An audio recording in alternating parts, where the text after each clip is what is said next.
Hi friends, welcome back to my channel. ಇವತ್ತಿನ blog ಶುರು ಮಾಡ್ತಾ ಇದ್ದೀನಿ. ಸೊ ಸಂಜೆ ಬ್ಲಾಗ್, ಈವ್ನಿಂಗ್ ಬ್ಲಾಗ್ 5:15 ಹೊರಗಡೆ ಹೊರಟಿದ್ದೀವಿ. ಹೊರಗಡೆ ಅಂತಂದರೆ ತುಂಬ ದಿನ ಆಯಿತು ಮೆಟ್ರೋಗೆ ಹೋಗಿ. ಸೊ ಇನ್ನು ಸ್ವಲ್ಪ ಮೆಟ್ರೋನಲ್ಲಿ ಬೇಕಾಗಿರುವಂಥ ಸಾಮಾನು ತಂದುಬಿಡೋಣ ಮನೆಗೆ ಅಂತ ಅಂದ್ಕೊಂಡು ಹೊರಡ್ತಾಯಿದ್ವಿ. ಮತ್ತು ಪೂಜೆ ಕೂಡ ಮಾಡಿದ್ದಾಯಿತು. ಇವಾಗ ಪೂಜೆ ಮಾಡಿದ್ದು ಹೊರಡ್ತಾಯಿದ್ವಿ. ನಾನು ಸೋಮ್ ಮಾತ್ರ ಹೊರಡ್ತಾಯಿದ್ವಿ. ಮತ್ತು ಅಲ್ಲಿ ದೇವಸ್ಥಾನಕ್ಕೆ ಬೇರೆ ಹೋಗಬೇಕು. ಸೋಮ್ ತುಂಬ ದಿನದಿಂದ ದೇವಸ್ಥಾನಕ್ಕೆ ಹೋಗ್ಬೇಕಂತ ಹೇಳ್ತಿದ್ರು, ಆದ್ದರಿಂದ ಹೋಗಿರಲಿಲ್ಲ ದೇವಸ್ಥಾನಕ್ಕೆ. ಸರಿ ಅಂತ ಹೊರಡ್ತಾಯಿದ್ವಿ. ಸೊ ಬನ್ನಿ ಇವತ್ತಿನ ಬ್ಲಾಗ್ ಶುರು ಮಾಡೋಣ. ಇವತ್ತಿನ ಬ್ಲಾಗ್ ನಿಮ್ಗೆ ಏನಾದ್ರು ಇಷ್ಟ ಆದರೆ ಲೈಕ್ ಮಾಡಿ, ಶೇರ್ ಮಾಡಿ, ಕಮೆಂಟ್ ಮಾಡಿ, ಆ್ಯಂಡ್ ಸಬ್ಸ್ಕ್ರೈಬ್ ಮಾಡ್ಕೊಳ್ಳಿ. ಮಾಡಿದಾಯಿತು. ರಕ್ಷಿತ್ ಬಂದು ಅವ್ನು ಬರಲ್ಲ ಅಂತ ಹೇಳ್ದ. ಸರಿಯಪ್ಪ, ನಿಮ್ಮ ಮನೆಯಲ್ಲೇ ಇರೋ ಮುಸ್ಪಟ್ಟು ಎಷ್ಟಿದೆ ಅಂತೆ ಓದ್ಕೋಬೇಕಂತ. ಸರಿ ಹಂಗಿದ್ರೆ ಅಂದ್ಬಿಟ್ಟು ನಾವು ಮಾತ್ರ ಹೊರಡ್ತಿದ್ವಿ. ಸೊ ಬನ್ನಿ ಹೊರಡೋಣ. ಹೇಗಿರುತ್ತೆ ಇವತ್ತಿನ ಬ್ಲಾಗ್ ಮತ್ತು ಏನೇನು ತರ್ತೀನಿ ಮೆಟ್ರೋನಲ್ಲಿ ಅನ್ನೋದನ್ನ ಶೇರ್ ಮಾಡ್ತೀನಿ. ಶೌರ್ಯ ರೆಡಿಯಾಗಿದ್ದಾನೆ, ಫಿಲಮ್ ಹೋಗ್ತಾ ಇದ್ದಾನೆ, ತೋರಿಸ್ತೀನಿ. ಎಲ್ಲಿ ಶೌರ್ಯ? ಹಾಂ, ಯಾವುದು? ನನ್ನ ಕಾರು? ಬಲೆನೋ ಕಾರ? ಯಾವುದು? ಸರಿ, ಓಕೆ, ಬಾಯ್ ಮಾಡಿಲಿ.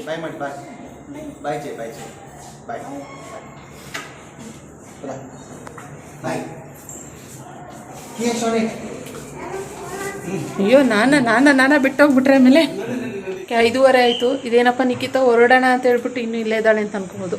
ನನ್ನ ಮಗ ಕಟಿಂಗ್ ಮಾಡಿಸ್ಕೊಂಡು ಬಂದವನು ಬರಲ್ಲ ಅಂತ ಹೇಳ್ತಿದ್ದವನು ಟೆಸ್ಟ್ ಪೋಸ್ಟ್ಪೋನ್ ಆಗಿದೆ ಅಮ್ಮ, ಇಲ್ಲ ಬರ್ತೀನಿ ನಾನು ಅಂತ ಹೇಳ್ದ. ಸೊ ದೇವಸ್ಥಾನಕ್ಕೆ ಹೋಗ್ತಿರೋದ್ರಿಂದ ಅವನ್ನ ಬಿಟ್ಟೋಗೋಕ್ಕಾಗಲ್ಲ. ಸರಿ ಆಯಿತು, ಬೇಗ ಸ್ನಾನ ಮಾಡ್ಕೊ, 5 ಮಿನಿಟ್ಸ್ ವೆಯ್ಟ್ ಮಾಡ್ತೀನಿ ಅಂತ ಹೇಳಿದೆ. 5 ನಿಮಿಷ ಅಂದ್ಕೊಂಡೋಗಿ 10 ನಿಮಿಷ ಆಯಿತು. ಇವಾಗ ಬೇಗ ರೆಡಿ ಆಗಲಿ ಅಂತ ವೆಯ್ಟ್ ಮಾಡ್ತಾಯಿದ್ದೀನಿ. ನಮ್ಮ ಯಜಮಾನರು ಬಂದು ಅಲ್ಲಿ ನಿಂತವ್ರೆ, ಅಲ್ಲಿ ಎದುರುಗಡೆ ನಿಂತವ್ರೆ. ಬಿಟ್ಟೋಗೋಕ್ಕೂ ಮನಸ್ಸು ಆಗಲ್ಲ ಅಲ್ವಾ, ಅದರಿಂದ ವೆಯ್ಟ್ ಮಾಡ್ತಾಯಿದ್ದೀನಿ. ಅವ್ನು ರೆಡಿ ಆದ ತಕ್ಷಣ ಪಟ್ ಅಂತ ಹೊರಡೋಣ. ಶೌರ್ಯ ಫಿಲಮ್ಗೆ ಹೋಗ್ತವನೆ. ಅವರು RRR ಯಾವುದೋ ಫಿಲಮ್ ಮೂವಿ RRR, ಅದು ಮೂವಿ ರಿಲೀಸ್ ಆಗಿದೆ ಅಂತೆ, ಅದಕ್ಕೆ ಹೋಗ್ತಾರೆ. ಆ್ಯಕ್ಚುಲಿ ನಮ್ಮನ್ನು ಕರೆದ್ರು. ನಾವು ಗ್ಯಾಸ್ ಸ್ಟವ್ ರಿಪೇರಿ ಕೊಡಬೇಕಾಯ್ತು, ಜೊತೆಗೆ ಮೆಟ್ರೋಗೆ ಹೋಗ್ಬೇಕಾಯ್ತಲ್ಲ, ಅದರಿಂದೆಲ್ಲ ಹೋಗಿ ಬನ್ನಿ. ಮತ್ತು ತೆಲುಗು ಮೂವಿ ನನಗೆ ಅರ್ಥನೂ ಆಗಲ್ಲ ಅದು ಸರಿಯಾಗಿ, ಆದ್ದರಿಂದ ಸರಿ ಇಲ್ಲ ಹೋಗಿ ಬನ್ನಿ ನೀವು ಅಂತ ಹೇಳಿದೆ. ಅದರಿಂದ ಅವರು ಹೊರಟಿದ್ದಾರೆ. ಪಾಪ ನಮ್ಮ ಯಜಮಾನ್ರಲ್ಲಿ 10 ನಿಮಿಷದಿಂದ ಕಾಯ್ತಾ ಅವರೇ ನಿಂತ್ಕೊಂಡಲ್ಲೇ ಅಲ್ಲಿ ಕಾರ್ ನಿಲ್ಲಿಸ್ಕೊಂಡಿಲ್ಲಿ.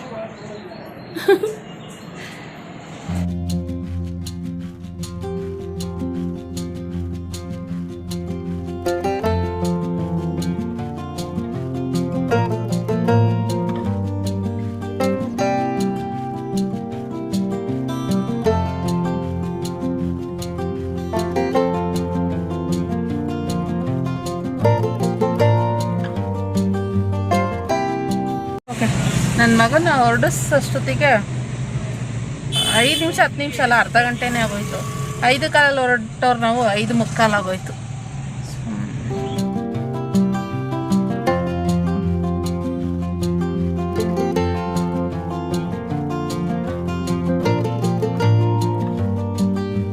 ನಾವಂತೂ ಯಶವಂತಪುರ ಬರೋಷ್ಟೊತ್ತಿಗೆ ತುಂಬಾ ಟೈಮ್ ಆಗೋಗಿತ್ತು.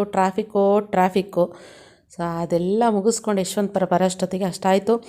ಸೊ ಇವಾಗ ಬಂದು ಫಸ್ಟಿಗೆ ಬರ್ತಿದ್ದಂಗೆ ಗ್ಯಾಸ್ ಸ್ಟವ್ ರಿಪೇರಿಗೆ ಅಂತ ಕೊಟ್ಬಿಡ್ತಾಯಿದ್ವಿ. ಸೊ ಗ್ಯಾಸ್ ಸ್ಟವ್ ರಿಪೇರಿ ಮಾಡಿಬಿಟ್ರೆ ಆಮೇಲೆ ನೆಕ್ಸ್ಟ್ ಈಸ್ಕೊಂಡು ಹೋಗೋಕೆ ಕರೆಕ್ಟ್ ಆಗುತ್ತೆ ಅಂತ ಅದೆಲ್ಲ ಬಿಚ್ಕೊಂಡು ಮೊದಲೇ ತೊಗೊಬಂದ್ಬಿಟ್ಟಿದ್ವಿ.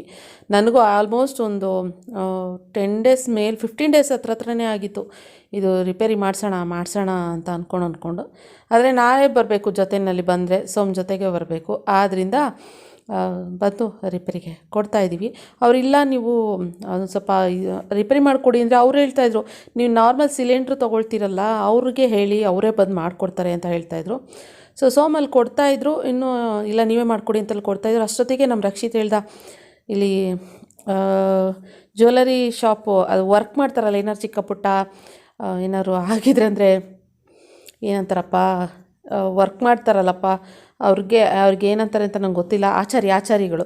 ಸೊ ಅವ್ರ ಹತ್ರ ನನಗೆ ರಕ್ಷಿತ್ ಓಲೆ ಇದೆಯಲ್ಲ ಸ್ಟಡ್ಸ್ ಹಾಕಿರೋವಂಥದ್ದು, ಒಂದು ಅವನಿಗೆ ಬಿಲ್ಲೆ ಟೈಪು ಸುತ್ತಿಸಿರೋವಂಥದ್ದು ನಾನು ಹಿಂದೆಗಡೆ ಆ ತಂತಿ ಟೈಪು, ಅದು ಒಂದು ಎಳೆ ಬಿಚ್ಕೊಂಡ್ಬಿಟ್ಟಿತ್ತು ಅವನಿಗೆ, ಅದು ಚುಚ್ಚದಂಗೆ ಆಗ್ತಾಯಿತ್ತು. ಸೊ ಅದನ್ನು ಸಿಂಬಿ ಥರ ಸುತ್ತಕೊಟ್ಬಿಡಿ ಅಂತ ಹೇಳಿದೆ.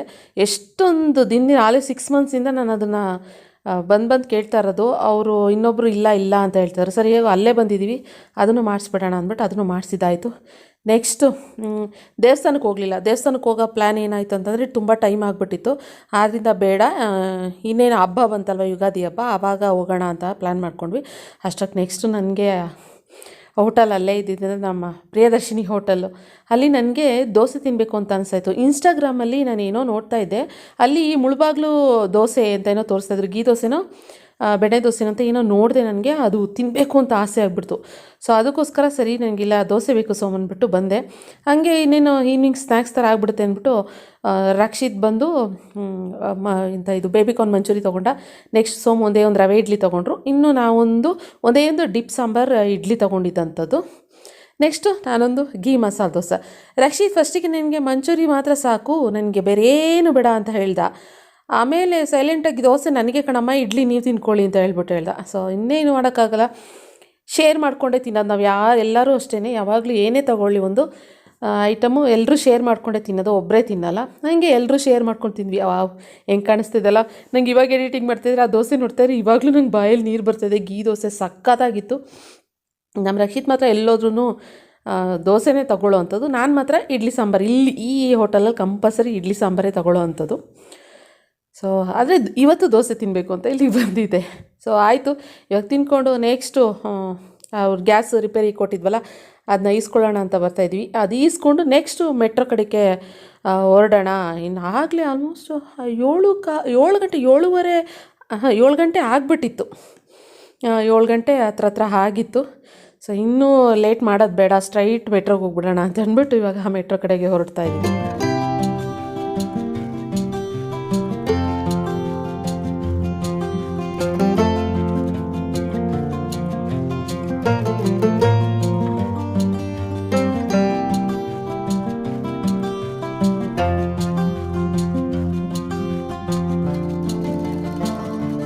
ನಾವು ಯಾವಾಗಲೂ ಮನೆಗೆ ರೇಷನ್ ಅಂತಂದರೆ ಅಕ್ಕಿ, ಗೋಧಿ ಮತ್ತು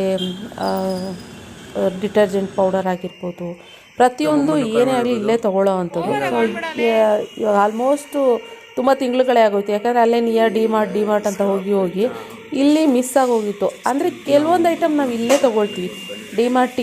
ಡಿಮಾರ್ಟಲ್ಲಿ ಸಿಗದೇ ಇರೋವಂಥದ್ದು ಇಲ್ಲಿ ಸಿಗುವಂಥದ್ದು. ಅದಕ್ಕೋಸ್ಕರ ಸರಿ ನನಗೆ ಮುಂದಕ್ಕೆ ಆಗುತ್ತಾ ಇಲ್ವಾ ಅಂದ್ಕೊಂಡು ಇವಾಗ ಏನು ಬೇಕು ಸದ್ಯಕ್ಕೆ ನನಗೆ ಅದು ತೊಗೊಂಡೋಗ್ಬಿಡೋಣ ಸೋಮ್ ಅಂತ ಹೇಳ್ತಾನೆ ಇದೆ. ಮತ್ತು ನಮ್ಮ ಸೋಮ್ಗೆ ಬಂದುಬಿಟ್ಟು ಅವ್ರ ಆಫೀಸಿಗೆ ಮಾತ್ರ ಇಲ್ಲೇ ತೊಗೊಳ್ಳೋ ಅಂಥದ್ದು, ಮೆಟ್ರೋನಲ್ಲೇ ಅವರು ಆಫೀಸಿಗೆ ಬೇಕಾಗಿರೋಂಥ ಐಟಮ್ಸ್ ಎಲ್ಲ ತೊಗೊಳ್ಳೋ ಅಂಥದ್ದು. ಜೊತೆಗೆ ಅವ್ರಿಗೆ ಕೂಪನ್ ಬೇರೆ ಇರುತ್ತೆ ಸೋಮ್ಗೆ, ಆದ್ದರಿಂದ ಅದು ಮಿಸ್ ಆಗುತ್ತೆ. ತಿಂಗಳಿಗೊಂದ್ಸರಿ ಇದು ಕೂಪನ್ ಬರ್ತಾ ಇರುತ್ತೆ, ಇಷ್ಟು ಅಮೌಂಟ್ ಅಂತ. ಅದು ಇದಾಗ್ಬಿಡುತ್ತಲ್ವ, ಲೆಸ್ ಆಗಿಬಿಡುತ್ತಲ್ವ. ಸೊ ತೊಗೊಂಡು ಬಂದುಬಿಡೋಣ ಅಂತ ಅಂದ್ಕೊಂಡು. ಡಿಮಾರ್ಟಲ್ಲೆಲ್ಲ ಆ ಥರ ಬರೋಲ್ಲ, ಇಲ್ಲಿ ಮಾತ್ರ ಮೆಟ್ರೋನಲ್ಲಿ ಮಾತ್ರ ಆ ಥರ ಬರುತ್ತೆ. ಅದರಿಂದ ಅದು ತೊಗೊಂಡಿದ್ದಂಥದ್ದು. ಸೊ ಅಲ್ಲಿ ಪ್ಲೇಟ್ ನೋಡಿದ್ನಲ್ಲ, ಅದು ನೋಡಿದೆ.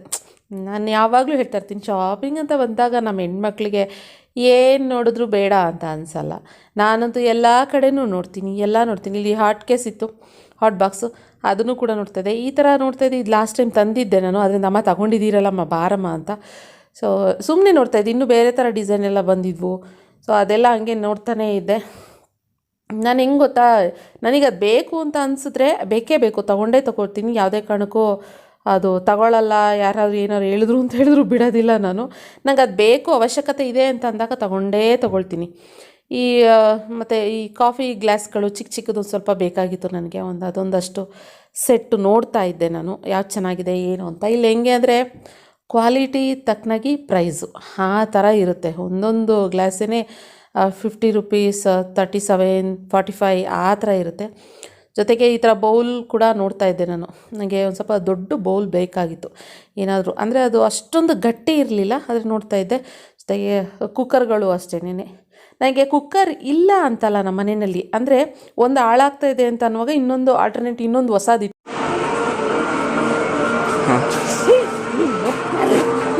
ನನಗೆ ಜಗ್ಗಂದಾಯಿತು.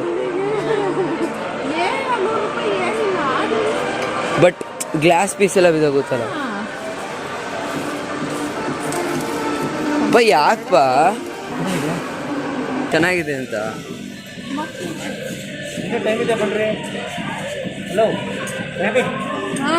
1099. ಆವಾಗಲೇ ಆ ಮಗ್ಗ ಕಾಫಿ ಕಪ್ನ ಸುಮ್ಮನೆ ಬೀಳ್ಸೋ ಥರ ಆ್ಯಕ್ಟಿಂಗ್ ಮಾಡೋದು, ನನಗೆ ಬೀಳ್ಸೇ ಬಿಟ್ರೇನೋ ಅನ್ನೋ ಥರ ಎದೆ ಡಗ್ಗನ್ಬಿಡ್ತು. ಆ ಥರ ಭಯ ಎಲ್ಲ ಮಾಡಿಸ್ತಾರೆ ನಮ್ಮ ಸೋಮ ಯಾವಾಗಲೂ ಹಂಗೆ. ಇವಾಗ ಒಂದು ಸ್ವಲ್ಪ ಭಯ ಬೀಳ್ಸೋದೆಲ್ಲ ಕಮ್ಮಿ ಮಾಡಿದ್ದಾರೆ. ಮೊದಲೆಲ್ಲ ಸಿಕ್ಕಾಪಟ್ಟೆ ಎದುರಿಸ್ತಾಯಿದ್ರು. ಮನೇಲೂ ಅಷ್ಟೇ, ಎಲ್ಲೋ ಒಂದು ಕಡೆ ಬಂದು ನಿಂತ್ಕೊಂಡ್ಬಿಡೋದು ಆಫೀಸಿಂದ ಸೈಡಲ್ಲಿ, ನಾನು ಸಡನ್ನಾಗಿ ಅವರು ನೋಡಿ ಎದ್ರುಕೊಳ್ಳೋದು, ಈ ಥರ ಎಲ್ಲ ತುಂಬ ಸರಿ ನಡೀತಾಯಿತ್ತು. ಇವಾಗ ಬಿಟ್ಟಿದ್ದಾರೆ ಅಷ್ಟೇ, ತುಂಬ ಎದುರಿಸ್ತಾಯಿದ್ರು. ಇವಾಗ ಸರಿ ಈ ಕಡೆ ಬಂದ್ವಿ. ಬರ್ತಿದ್ದಂಗೆ ರಕ್ಷಿತ್ಗೆ ಬಟ್ಟೆಗಳು, ಸೋಮ್ಗೆ ರಕ್ಷಿತ್ಗೆ ನಾವು ಆ್ಯಸ್ ಯೂಶ್ವಲ್ ಯಾವಾಗ್ಲೂ ಅದನ್ನು ತಗೊಳ್ಳೋಕ್ಕೆ ಅಂತಲೇ ಹೋಗೋದಿಲ್ಲ. ಸೊ ಚೆನ್ನಾಗಿತ್ತು ಅಂತಂದರೆ ತಂದು ಇಟ್ಕೊಳ್ಳೋದು ಆ ಥರ. ಇನ್ನು ಹಬ್ಬ ಬೇರೆ ಬಂತಲ್ವಾ, ನಾನು ಆ್ಯಕ್ಚುಲಿ ಬೇರೆ ಕಡೆ ಶಾಪಿಂಗ್ ಅಂತ ಹೋಗಬೇಕಾಗಿತ್ತು ರಕ್ಷಿತ್ಗೆ ಬಟ್ಟೆ ತಕ್ಕೊಡೋಕ್ಕೆ ಹೊಸ ವರ್ಷಕ್ಕೆ, ಯುಗಾದಿ ಹಬ್ಬಕ್ಕೆ ಅಂತ. ಇನ್ನೇನು ಇಲ್ಲಿಗೆ ಬಂದಿದ್ದೀವಲ್ಲ, ಸರಿ ಇಲ್ಲೇ ತಕ್ಕೊಟ್ಬಿಡೋಣ ಅಂದ್ಕೊಂಡು, ಸರಿ ಅವ್ನ ಸೈಜಿಗೆ ಯಾವ್ದು ಬೇಕು ಬಂದಿದ್ದು, ಒಂದು ರೀತಿ ಅವ್ನು ಬಂದಿದ್ದು ಒಳ್ಳೇದೇ ಆಯಿತು. ಬರಲ್ಲ ಅಂದಿದ್ರೆ ಸುಮ್ಮನೆ ನನಗೆ ಕಷ್ಟ ಆಗಿದೆ, ಯಾಕಂದ್ರೆ ಸೈಜಸ್ ಎಲ್ಲ ಅಲ್ಲೇ ನೋಡಿ ತೊಗೊಂಡ್ರೇ ಸರಿ ಹೋಗೋದು. ಪ್ಯಾಂಟ್ಗಳಂತೂ ಆ್ಯಸ್ ಯೂಶ್ವಲ್ ಯಾವಾಗಲೂ ತುಂಡ ಆಗ್ತಾನೆ ಇರ್ತೀವಿ, ನೈಟ್ ಆಗ್ದಂಗೆ ತುಂಡ ಆಗ್ತದೆ. ಅದಕ್ಕೆ ಈ ಸರಿ ನೀನು ಉದ್ದ ಸ್ವಲ್ಪ ಲೆಂತಿಯಾಗಿರೋ ಪ್ಯಾಂಟೇ ತೊಗೋಬೇಕು ಅಂದ್ಕೊಂಡು ಸ್ವಲ್ಪ ಉದ್ದ ಇರೋ ಅಂಥದ್ದೇ ತೊಗೊಂಡಿದ್ದೀನಿ. ಮತ್ತು ನಮ್ಗೆ ಇಲ್ಲಿ ಹೆಂಗೆ ಗೊತ್ತಾ, ಯಾವ್ಯಾವ ಡಿಪಾರ್ಟ್ಮೆಂಟಲ್ಲಿ ಇದು ಯಾವ್ಯಾವ ಕಡೆ ಏನೇನು ಐಟಮ್ಸ್ ಇದೆ ಅಂತ ನಾವು ರೆಗ್ಯುಲರಾಗಿ ಇಲ್ಲಿ ಬರೋದ್ರಿಂದ ಇಲ್ಲಿ ಇದಿದೆ ಐಟಮ್ ಇದೆ ಅಂತ ಗೊತ್ತು. ಅಲ್ಲಿ ಹೋಗ್ಬಿಟ್ಟು ಕರೆಕ್ಟಾಗಿ ನಮ್ಮ ಮನೆಯಲ್ಲಿ ಏನಿದೆ ಅದೆಲ್ಲ ಹೋಗ್ಬಿಟ್ಟು ಕರೆಕ್ಟಾಗಿ ನಾನು ತೊಗೊಂಬರ್ತೀನಿ. ಅದೇ ಸ್ವಲ್ಪ ಡಿಮಾರ್ಟಲ್ಲಿ ಕನ್ಫ್ಯೂಸ್ ಆಗುತ್ತೆ. ಆಮೇಲೆ ಇಲ್ಲಿ ಬಂದ ತಕ್ಷಣ ನಾನು ಅಮೆಝಾನಲ್ಲಿ ಲಾಸ್ಟ್ ಟೈಮು ಒಂದಷ್ಟು ಬ್ಯಾಗ್ಗಳೆಲ್ಲ ತರಿಸಿದ್ದೆಲ್ಲ, ಹ್ಯಾಂಡ್ ಬ್ಯಾಗ್ಸು ಅದೇ ಬ್ರ್ಯಾಂಡ್ ಇತ್ತು ಸೇಮು. ಅಂದರೆ ಪ್ರೈಸು ಒಂದು 200 ರೂಪಾಯಿ ಜಾಸ್ತಿನೇ ಇದೆ ಅಮೆಝಾನ್ಗೂ ಇದಕ್ಕೂ. ಸೊ ಅದನ್ನು ಹಾಗೆ ಚೆಕ್ ಮಾಡ್ತಾಯಿದ್ದೆ. ಮಾಡಿಬಿಟ್ಟು ಮತ್ತು ಏನೇನು ಬೇಕು, ತುಂಬ ರೇಷನ್ ಏನು ತಗೊಳಕ್ಕೆ ಹೋಗಿಲ್ಲ. ನನಗೆ ಇಂಪಾರ್ಟೆಂಟ್ ಬೇಕಾಗಿರೋ ಅಂಥ ಐಟಮ್ಸ್ ಎಲ್ಲ ತೊಗೊಬಿಡ್ತಾ ಇರೋದು. ಜೊತೆಗೆ ಪರ್ಕೆ ಬೇಕಾಗಿತ್ತು ನನಗೆ, ಗಾಲ ಪರ್ಕೆ. ಯಾಕಂದ್ರೆ ಮನೇಲಿ ಒಂದಿರೋದು ಅದು ಆಲ್ರೆಡಿ ಇನ್ನೇನು ಮುರಿದು ಹೋಗ್ತಾಯಿದೆ. ಸೊ ಅದು ಹೇಳ್ದಂಗೆ ಒಂದು ಹಾಳಾಗ್ತಾ ಇದೆ ಅನ್ನುವಾಗ ಇನ್ನೊಂದು ಆಲ್ಟರ್ನೇಟ್ ಮನೆಯಲ್ಲಿ ಇರಬೇಕು ನನಗೆ, ಅಷ್ಟೇ. ಸೊ ಅದು ಹೋಗಿದ ತಕ್ಷಣ, ಹಾಳಾಗಿದ ತಕ್ಷಣನೇ ಅವಾಗಿನ ಬಿಟ್ಕೊಂಡು ಹೋಗ್ತಾ ಇರಬಾರ್ದು ನನಗೆ. ಹಾಗೆ ಮಾಡ್ತಿದ್ದೀನಿ. ನಮ್ಮ ರಕ್ಷಿತ್ ಸ್ವಲ್ಪ ವೀಡಿಯೋ ಮಾಡ್ತಾ ಇರೋದು, ಅದಕ್ಕೆ ಆ ಕಡೆ ಸುತ್ತಾಡ್ತಾ ಇದ್ದಾನೆ. ಇವು ಗಂಡು ಮಕ್ಳ ಕೈಯಲ್ಲಿ ಫೋನ್ ಕೊಟ್ಟರೆ ಹಿಂಗೇನೆ, ನಾವಾದರೆ ನೀಟಾಗಿ ಮಾಡ್ತೀವಿ ಒಂದು ಸ್ವಲ್ಪ. ಸೊ ಇವನಂತೂ ಆ ಕಡೆ ತಿನ್ನೋದ್ರ ಬಗ್ಗೆನೇ ಗಮನ ಈ ಮಕ್ಕಳು ಕರ್ಕೊಂಡೋದ್ರೆ ಮಾತ್ರ.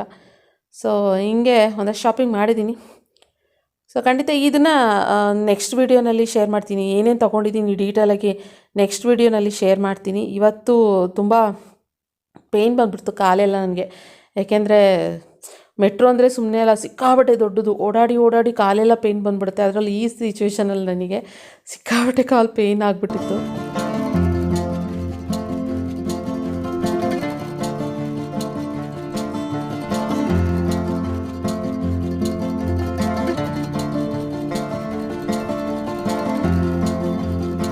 ಮತ್ತು ಇನ್ನೊಂದು ಕಡೆ ಬಂದರೆ ಇಲ್ಲಿ ಡೈರಿ ಐಟಮ್ಸು ಏನಂದರೆ ಪನ್ನೀರ್, ಚೀಸ್ ಮತ್ತು ಹಸಿ ಬಟಾಣಿ, ಆಮೇಲೆ ಸ್ವೀಟ್ ಕಾರ್ನ್ ಆಗಿರ್ಬೋದು, ಐಸ್ ಕ್ರೀಮ್, ಹಾಲು, ಮೊಸರು, ಈ ಥರ ಏನಾದರೂ ಬೇಕು, ಫ್ರೆಂಚ್ ಫ್ರೈಸ್, ಈ ಥರ ಏನಾದ್ರು ಬೇಕು ಅಂತಂದರೆ ಈ ಸೆಕ್ಷನಲ್ಲಿ ಇರುತ್ತೆ. ಸೊ ಇಲ್ಲಿ ತೊಗೊಳಕ್ಕೆ ಅಂತ ಬಂದೆ. ನನಗೆ ಏನು ಅಷ್ಟೊಂದು ನೆಸೆಸಿಟಿ ಇರಲಿಲ್ಲ. ಆದ್ದರಿಂದ ನಮ್ಮ ಐಸ್ ಕ್ರೀಮ್ ತೊಗೋ ಅಂತ. ಸೊ ಇವಾಗ ನಾನು ಹೇಳ್ತಾ ಇರ್ತೀನಿ, ನಮ್ಮ ಮನೇಲಿ ಎನಿ ಟೈಮ್ ಐಸ್ ಕ್ರೀಮ್ ಇರಬೇಕು, ಏನಿಲ್ಲ ಅಂದರೂ ಈ ಸೆಕೆಗಾಲದಲ್ಲಿ, ಬೇಸಿಗೆಗಾಲಕ್ಕೆ ಅಂತ. ನಮ್ಮ ಮನೇಲಿ ಹೆಂಗೆ ಗೊತ್ತಾ, ಇದರಲ್ಲಿ ಫೈಟು ಹೆಂಗೆ ಅಂದರೆ, ಸೋಮ್ ಬಂದು ಅಮೂಲ್ ಬೇಕು ಅಂತ, ನಾನು ಅರುಣ್ ಬೇಕು ಅಂತ. ಸೊ ಅದಕ್ಕೆ ಹೇಳ್ತೀನಿ, ನೀವು ಅರುಣ್ ಬೇಕಾಗಿರೋರು, ಸೊ ನನಗೆ ಅರುಣ್ ಬೇಕು ಐಸ್ ಕ್ರೀಮ್, ಅದಿಷ್ಟ, ಅರುಣ್ ತೊಗೊಳ್ತೀನಿ. ನಿಮಗೆ ಅಮೂಲ್ ಬೇಕಾ, ಅಮೂಲ್ ತೊಗೊಳ್ಳಿ ಅಂತ ಹೇಳ್ತೀನಿ. ಇಲ್ಲ ಅಂತ ಹೇಳ್ತಾರೆ. ಆಮೇಲೆ ನೆಕ್ಸ್ಟ್ ಈ ಕಡೆ ಬಂದೆ, ಫಿಶ್. ತುಂಬ ದಿನ ಆಗಿತ್ತಲ್ಲ ಫಿಶ್ ತಿಂದು ನಾನು. ಸೊ ಬಾಂಗ್ಡಾ ಫಿಶ್ ನನ್ನ ಫೇವ್ರೇಟು. ಸೊ ಬಾಂಗ್ಡಾ ನೋಡಿದೆ, ಸಿಕ್ಕಾಬಿಟ್ಟೆ ಫ್ರೆಶ್ ಆಗಿತ್ತು, ತುಂಬಾ ಚೆನ್ನಾಗಿತ್ತು. ನಾವು ನಾರ್ಮಲಿ ಯಶವಂತಪುರ ಮಾರ್ಕೆಟಲ್ಲಿ ತೊಗೊಳೋಕ್ಕೂ ಇಲ್ಲಿಗೂ ತುಂಬಾ ವ್ಯತ್ಯಾಸ ಇತ್ತು. ಆದ್ದರಿಂದ ಅಂದರೆ ವ್ಯತ್ಯಾಸ ಅಂದರೆ ತುಂಬ ಫ್ರೆಶ್ ಆಗಿತ್ತು ಮೆಟ್ರೋನಲ್ಲಿ. ಸೊ ಆದ್ದರಿಂದ ಅಲ್ಲಿ 1 kg ಫಿಶ್ ತೊಗೊಂಡೆ. ಇನ್ಯಾರು ತಿನ್ನಲ್ಲ, ನಾನು ರಕ್ಷಿತು ತಿನ್ನಲ್ಲ, ಬಲವಂತ ಮಾಡಿಸಿ ಕಬಾಬ್ ಆ ಥರ ಏನಾದ್ರು ಮಾಡಿದ್ರೆ, ಫ್ರೈ ಮಾಡಿದ್ರೆ ತಿನ್ನಿಸ್ತೀನಿ ಅಷ್ಟೇ. ಅದು ಬಿಟ್ಬಿಟ್ಟು ಬಿಲ್ ಆದಮೇಲೆ ಹೊರಗಡೆ ಬಂದ್ವಿ. ಹೊರಗಡೆ ಬರ್ತಿದ್ದಂಗೆ ಆ್ಯಸ್ ಯೂಶ್ವಲ್ ಅಲ್ಲಿ ಹೋಟೆಲಲ್ಲಿ ದೋಸೆ ಎಲ್ಲ ತಿಂದು ಬಂದಿದ್ವಲ್ಲ, ಇಡ್ಲಿ ದೋಸೆ ಎಲ್ಲ ಇಲ್ಲಿ ಮೊದಲೇ ಪ್ಲ್ಯಾನ್ ಮಾಡ್ಕೊಂಡಿದ್ವಿ. ಇಲ್ಲಿ ಬಂದು ಬಿಲ್ಲೆಲ್ಲ ಮಾಡಿಸಿ ಹೊರಗಡೆ ಬಂದಮೇಲೆ ಶುಗರ್ ಕೇನ್ ಜ್ಯೂಸ್ ಕುಡಿಯೋಣ ಅಂತ ಪ್ಲ್ಯಾನ್ ಮಾಡ್ಕೊಂಡಿದ್ವಿ.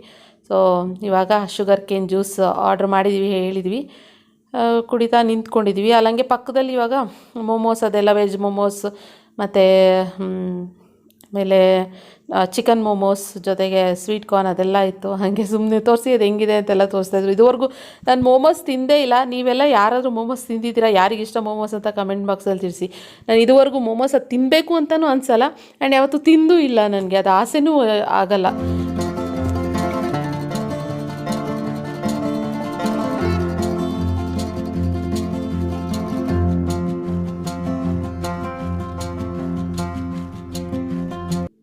ಆಮೇಲೆ ನೆಕ್ಸ್ಟ್ ಹಂಗೆ ಮನೆ ಕಡೆ ಹೊರಡಬೇಕಾದ್ರೆ ವಾಟರ್ ಮೆಲನ್ ಅದನ್ನು ಬೇಕಾಯಿತು, ಕಲ್ಲಂಗಡಿ ಹಣ್ಣು ಬೇಕಾಗಿತ್ತು. ಸೊ ಮನೆಯಲ್ಲಿ ಐಸ್ ಕ್ರೀಮ್, ಕಲ್ಲಂಗಡಿ ಹಣ್ಣು ಇದು ಸ್ಟಾಕ್ ಇರಲೇಬೇಕು. ಸೊ ದೊಡ್ಡ ದೊಡ್ಡ ಪೀಸು ದೊಡ್ಡದು ಬರುತ್ತಲ್ಲ ಫುಲ್ ಉಂಡೆ ಆ ಥರ ತೊಗೊಳ್ಳಲ್ಲ. ನಮ್ಮ ಮನೇಲಿ ಏನು ಮಾಡ್ತಾರೆ, ಆವಾಗ ಫ್ರೆಶ್ಶಾಗಿ ಕಟ್ ಮಾಡಿಸಿಸ್ಬಿಟ್ಟು 10 ರೂಪಾಯಿ 20 ರೂಪಾಯಿ ಪೀಸು ಆ ಥರ ಒಂದು 5 ಪೀಸು ತೊಗೊಳ್ಳೋ ಅಂಥದ್ದು. ಸೊ ಯಾಕಂದರೆ ಫ್ರಿಡ್ಜಲ್ಲಿ ಇಡೋಕ್ಕೂ ಜಾಗ ಸಾಲಲ್ಲ ಅಲ್ವಾ, ಏನೇ ಆದರೂ 5-6 kg ಅದು ಕಲ್ಲಂಗಡಿ ಹಣ್ಣು ಬರೋ ಅಂಥದ್ದು. ಆದ್ದರಿಂದ ಪೀಸಸ್ ಮಾಡಿ ತೊಗೊಂಬ ಅಂತ ರಕ್ಷಿತ್ಗೆ ಹೇಳಿದ್ವಿ. ಫ್ರೆಂಡ್ಸ್ ಆಯಿತು, ಶಾಪಿಂಗ್ ಎಲ್ಲ ಆಯಿತು. ನೆಕ್ಸ್ಟ್ ಇವಾಗ ರಕ್ಷಿತ್ ಕಲ್ಲಂಗಡಿ ಹಣ್ಣು ತರಕ್ಕೆ ಹೋಗಿದ್ದಾನೆ. ಸೊ ಕಲ್ಲಂಗಡಿ ಬೇಕಲ್ವ, ಇದ್ರೆ ಫ್ರಿಡ್ಜ್ ಇಟ್ಕೊಂಡು ಅವಾಗ ತಿಂತಾ ಇರೋದು. ಇವಾಗ ಈ ಟೈಮಲ್ಲಿ ಕಲ್ಲಂಗಡಿ ಇದ್ರೇ ಒಳ್ಳೇದು, ದಾಹ ಆದಾಗಲೆಲ್ಲ ಅಟ್ಲೀಸ್ಟ್ ಅದನ್ನು ತಿಂತಾ ಇರ್ಬೋದು. ಇವಾಗ ಬೇರೆ ಹಣ್ಣು ತಿನ್ನೋದಕ್ಕಿಂತ ಕಲ್ಲಂಗಡಿನೇ ಜಾಸ್ತಿ ತಿನ್ನಬೇಕು ಅಂತ ನನಗೆ ಅನ್ಸೋದು. ನಿನ್ನೆ ಬೇಕು ಅಂತ ಆಫೀಸಿಂದ ಬರಬೇಕಾದ್ರೆ ಫೋನ್ ಮಾಡಿ ಹೇಳ್ತೀನಿ, ಅವ್ರು ನೋಡಿದ್ರೆ ಮುಂದೆ ಬಂದುಬಿಟ್ಟಿದ್ರು. ಆಮೇಲೆ ಸುಮ್ಮನೆ ಹೆಂಗೋ ಇವೇನಾದ್ರು ಇವತ್ತು ಹೊರಗಡೆ ಹೋದರೆ ತಂದು ತರ್ಬೋದು ಬಿಡು ಅಂತ ಅಂದ್ಕೊಂಡು ಆಯಿತು. ಶಾಪಿಂಗ್ ಎಲ್ಲ ಒಂದಷ್ಟು ರಕ್ಷಣೆಗೆ ಹಬ್ಬ ಇದ್ದಿದ್ದರಿಂದ ಬಟ್ಟೆಗಳು ತೊಗೊಂಡಿದ್ದು ಅಂಥದ್ದು. ಇನ್ನು ಮತ್ತೆ ಹೋಗೋಕ್ಕಾಗುತ್ತಾ ಹೊರಗಡೆ ಇಲ್ವಾ ನಾವು ಬಟ್ಟೆ ತರೋದಕ್ಕೆ ಅಂತ, ಅದಕ್ಕೆ ಸರಿ ಅಂದ್ಬಿಟ್ಟು ತೊಗೊಂಬಿಟ್ವಿ. ಅಲ್ಲಿ ನಿಂತಿದ್ದಾನೆ ನಮ್ಮ ಸಾಹೇಬ್ರು, ಕಲ್ಲಂಗಡಿ ಏನು ರಶ್ಶು. ಇಲ್ಲಿ ನೋಡಿ, ಇಲ್ಲಿ ಗೋಬಿ ಮಂಚೂರಿ ಹತ್ರನೂ ಎಷ್ಟೊಂದು ಜನ, ಅಲ್ಲೂ ಕಲ್ಲಂಗಡಿ ಹಣ್ಣು ಹತ್ರನೂ ಅಷ್ಟೇ ಜನ ನಿಂತವ್ರೆ. ಯಪ್ಪ ಜನನೋ ಜನ ಜನ ಜನ. ನಮ್ದಾಯಿತು. ಅಲ್ಲಿ ದೋಸೆ ತಿಂದಿದ್ದು, ಆಮೇಲೆ ಎಂತ ತಿಂದಿದ್ದು, juice, sugarless juice, sugar cane juice without sugar. Somu ಯಾವಾಗಲೂ ಅವ್ರ ಹತ್ರ ಹೋದಾಗಲೇ ವಿತೌಟ್ ಶುಗರ್ ಕೊಡಿ ಅಂತ ಹೇಳ್ತಾರೆ. ಶುಗರ್ ಕೇನ್ ಜ್ಯೂಸ್ಗೆ ವಿತೌಟ್ ಶುಗರ್ ಕೊಡಿ ಅಂತ ಕೇಳೋದು.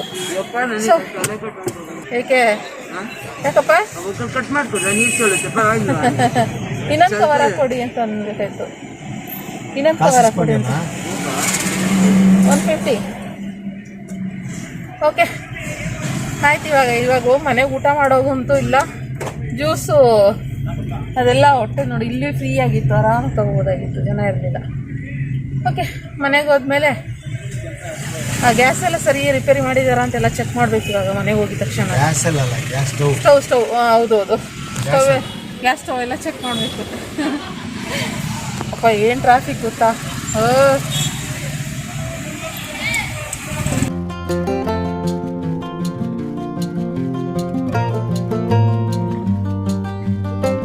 ಟೈಮ್ ಆಗಲೇ 9:45 ಆದ್ರೂ ಕೂಡ ಇನ್ನೂ ಟ್ರಾಫಿಕ್ ಅಂತೂ ಕಮ್ಮಿನೇ ಆಗಿಲ್ಲ.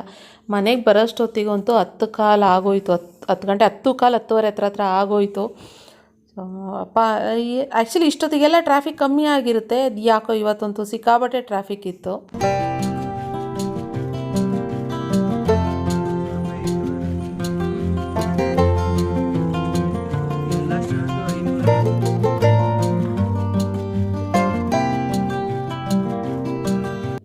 ನಾನಂತೂ ಇತ್ತೀಚೆಗೆ ಯಾವುದೇ ಐಟಮ್ಸ್ ತರಲಿ, ನಾನಂತೂ ಏನು ಎತ್ಕೊಂಡು ಹೋಗಲ್ಲ ಮೇಲ್ಗಡೆ. ಈಸಿಯಾಗಿರುತ್ತದು ಚಿಕ್ಕ ಪುಟ್ಟದ್ದು ಮಾತ್ರ ತೊಗೊಂಡು ಹೋಗ್ತೀನಿ ಅಷ್ಟೇನೆ. ಇವರೇ ಅಪ್ಪ ಮಗನೇ ತರಬೇಕು ಏನೇ ವಸ್ತುಗಳಾದ್ರೂ. ಅದಕ್ಕೆ ನನ್ನ ಮಗ, ನೋಡಮ್ಮ ನಾನು ಲಿಫ್ಟಲ್ಲಿ ತಂದಿಲ್ಲ, ಸ್ಟೇರ್ ಕೇಸ್ ಹತ್ಕೊಂಡು ಮೆಟ್ಲು ಹತ್ಕೊಂಡು ನಾನು ಇಷ್ಟನ್ನು ಎತ್ಕೊಂಬಂದೆ, ತೋರ್ಸಮ್ಮ ವೀಡಿಯೋದಲ್ಲಿ ಅಂತ ಹೇಳ್ತಿದ್ದ. ಹೆಂಗೆ ಎತ್ಕೊಬರ್ತಿದ್ದೀನಿ, ಎಷ್ಟು ಶಕ್ತಿ ಇದೆ ಅಂತ ಹೇಳ್ಕೊಂಡು. ಸರಿ ಕಣಪ್ಪ ಅಂತ ಹೇಳ್ಬಿಟ್ಟು ಹಂಗೆ ತೋರಿಸ್ತಾ ಇದ್ದೆ. ಸೊ ಇದಾದಮೇಲೆ ಒಂದಷ್ಟು ಲೇಸ್ ಕೂಡ ತೊಗೊಂಡಿದ್ದ. ಅಂದರೆ ಸ್ಕೂಲಿಗೆ ಅಪರೂಪಕ್ಕೆ ಆಲ್ಟರ್ನೇಟ್ ಡೇಸಲ್ಲಿ ಕಟ್ಟಕ್ಕೆ ಸರಿ ಹೋಗುತ್ತೆ. ಆವಾಗವಾಗ ಮೆಟ್ರೋ ಅಂತ ಹೇಳಿದ್ರೆ ಹೋಲ್ಸೇಲಲ್ಲಿ ತರೋವಂಥದ್ದೇನೆ. ಸೊ ಎಲ್ಲ ಒಟ್ಟಿಗೆ ತರೋವಂಥದ್ದು, ಬರೀ 1-2 ತರೋವಂಥದ್ದಲ್ಲ. ಆದ್ದರಿಂದ ಸರಿ ಅಂದ್ಬಿಟ್ಟು ಅದೆಲ್ಲ ಎತ್ತಿಟ್ಟು ಒಂದು ಸ್ವಲ್ಪ ಹತ್ರದ್ದು ಕಣ್ಣಿಗೆ ಕಾಣೋ ಥರ ಇದ್ದರೆ ಅವನಿಗೆ ತಗೋತಾ ಇರ್ತಾನೆ ಅಂದ್ಬಿಟ್ಟು ಮೇಲೆ ಆದಂಗೆ ಹಾಕಿ ಎತ್ತಿಟ್ಟೆ. ನೆಕ್ಸ್ಟು ಸ್ಟವ್ ತಂದಿದ್ನೆಲ್ಲ ಅದನ್ನು ಎಲ್ಲ ಫಿಕ್ಸ್ ಮಾಡ್ತಾಯಿದ್ದೀನಿ. ಮತ್ತು ಅದು ಸ್ಟವ್ ಒಲೆ ಏನು ಅಂಟುತ್ತಿದೆಯಾ ಏನು ಅಂತೆಲ್ಲ ಚೆಕ್ ಮಾಡ್ತಾಯಿದ್ದೀನಿ. ಫಸ್ಟು ನನಗೆ ಆ ಗ್ಯಾಸ್ ಸ್ಟವ್ವಿಂದೇ ಚಿಂತೆ ಆಗಿಬಿಟ್ಟಿದ್ದು. ಯಾಕೆಂತಂದರೆ ಅದು ನನಗೆ ಬೇಕಾಗಿರೋದು ರೈಟ್ ಸೈಡಿಗೆ, ಆದರೆ ರೈಟ್ ಸೈಡೇ ಅದು ಹತ್ತಾ ಇರಲಿಲ್ಲ. ಸೊ ಅದಕ್ಕೆ ಚೆಕ್ ಮಾಡ್ತಿದ್ದೆ. ಅಲ್ಲಿ ಗ್ಯಾಸ್ ಮೇಯ್ನ್ ಸಿಲಿಂಡ್ರ್ ಆಫ್ ಮಾಡಿಬಿಟ್ಟಿದ್ರು, ಅದರಿಂದ ಹತ್ತಾ ಇರಲಿಲ್ಲ. ಅವ್ನಿಗೆ ಹೇಳಿದೆ ಅದೆಲ್ಲ ಇದು ಮಾಡಿಬಿಡಪ್ಪ ಅಂತ ಹೇಳ್ಕೊಂಡು.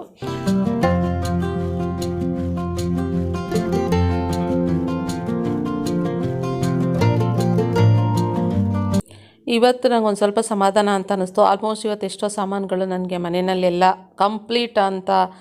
ಕಂಪ್ಲೀಟಾಗಿ ಇದೆಯಪ್ಪ ಮನೆಯಲ್ಲಿ ಅನ್ನೋ ಥರ ಫೀಲ್ ಆಗ್ತಾಯಿತ್ತು. ಯಾಕೆಂತಂದರೆ ಹೇಳ್ದಾಗೆ ನಾವು ಇಲ್ಲಿ ಸಿಗೋದು ಅಲ್ಲಿ ಸಿಗ್ತಾ ಇರಲಿಲ್ಲ, ಅಲ್ಲಿ ಸಿಗೋದು ಮೆಟ್ರೋಲ್ಲಿ ಸಿಗೋದು ಡಿಮಾರ್ಟಲ್ಲಿ ಸಿಗ್ತಾ ಇರಲಿಲ್ಲ.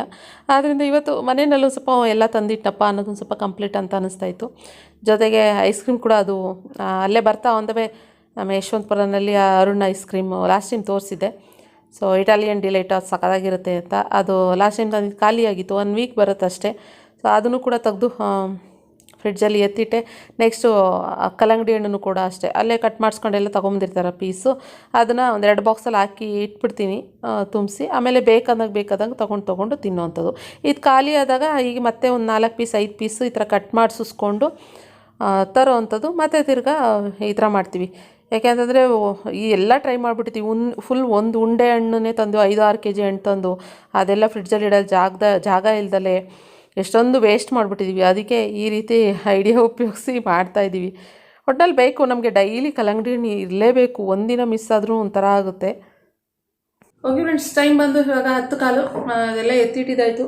ಇನ್ನು ಅದೆಲ್ಲ ಇವಾಗ ಎತ್ತಿಡೋಕ್ಕೆ ಟೈಮ್ ಇಲ್ಲ. ಸೊ ಅದು ಏನೇನು ತಂದಿದ್ದೀನಿ ಅನ್ನೋದು ನೆಕ್ಸ್ಟ್ ಬ್ಲಾಗಲ್ಲಿ ಶೇರ್ ಮಾಡ್ತೀನಿ.